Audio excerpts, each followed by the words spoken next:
All right, let me flip your reality upside down, in the best way possible. You think life is messy? Success, money, love, happiness. It feels like a giant puzzle, right? Wrong. Life is actually shockingly simple. We just can't stand simple answers. Think about it. Every best-selling self-help book, really just saying, eat well, move more. Every relationship secret, talk and care. Every success formula, keep working at something useful. But that's not exciting. So we make it complicated. We invent 47-step routines, branded miracle diets, hidden secrets from ancient monks. Here's the cosmic joke. While we're hunting for complicated fixes, life is shouting obvious answers. But obvious doesn't sell courses. Obvious doesn't stroke your ego. The illusion? Complexity itself. Life was straightforward all along. We just refused to believe it. Chapter 1. The Effort Paradox. Here's a brain bender. The harder you chase something, the faster it slips away. Want to fall asleep? Force it, and you'll stay awake. Chase happiness? It dodges you. Demand love? Watch it vanish. This is called the backwards law. The more desperate the chase, the more distant the prize.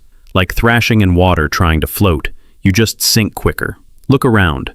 Clingy people push others away. Job hunters reeking of desperation repel offers. Stressed minds never find peace. And, funny enough, we already know this. Athletes perform worse when they overthink. Artists lose flow when they force it. So what actually works? Move without clutching the result. Take action, but release the death grip on outcomes.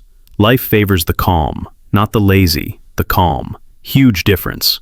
Chapter 2. The Control Paradox. Here's life's cruel prank. The tighter you try to control, the less control you really have. You plan every minute, organize every detail, prepare for every outcome, and then life slams you with the unexpected. Control is like water. Squeeze your fist, it slips faster. Ancient philosophers cracked this millennia ago. You only truly control two things, your actions and your reactions. Everything else is on loan from the universe. The key? Shrink your focus. Worry less about what you wish you could change, and double down on what you actually can. Traffic jam? You can't fix it, but you can control when you leave. Opinions of others? Not your business. But becoming someone worth respecting? 100% in your power. Stop playing CEO of the universe. Be the surfer. Master the ride, not the ocean. Chapter 3. Your brain's night shift crew. Here's something wild. Your brain runs janitorial services while you sleep. During deep sleep, cerebrospinal fluid washes through your brain, scrubbing out toxic waste from the day. Think of it as a dishwasher for your thoughts. The science is insane. Your brain actually shrinks during sleep to let the cleaning fluid flow more freely. Cells contract, channels open, and the wash cycle begins. Your brain is 60% fat, weighs about 3 pounds, and eats up 20% of your daily calories just thinking. It's basically a high-maintenance supercomputer that demands nightly maintenance. Miss a night of good sleep, and it's like trying to work in a messy office. Everything slows down. Neuroscientists are still uncovering how this process impacts creativity, memory, and problem-solving. But one thing's clear. Your brain literally has a night shift crew you've never thanked. Chapter 4. The Happiness Trap. Happiness is like a cat. Chase it, and it runs. Ignore it, and it curls up in your lap.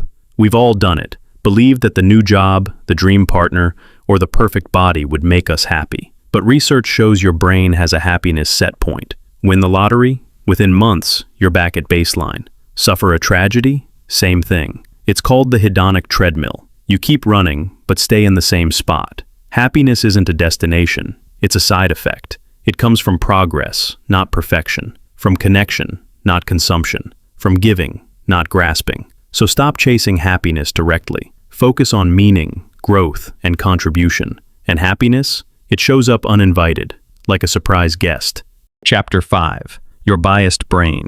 Here's the harsh truth. Your brain doesn't want truth. It wants shortcuts. It's not a camera, it's a storyteller. Confirmation bias makes you cherry-pick evidence that proves you right. The halo effect makes you think good-looking people are also good at everything else.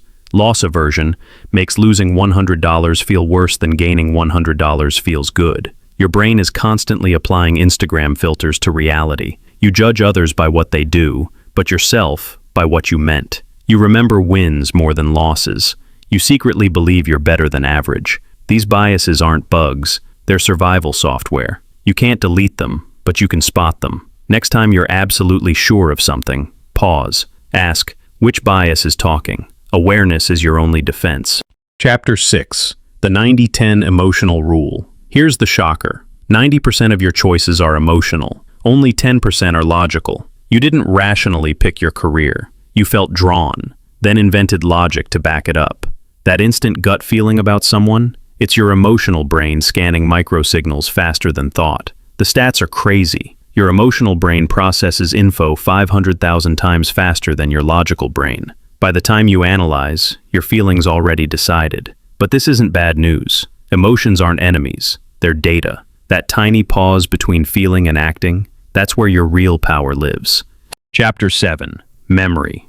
You're a fiction writer. Your memories aren't videos. They're editable Wikipedia pages, with you as the main editor.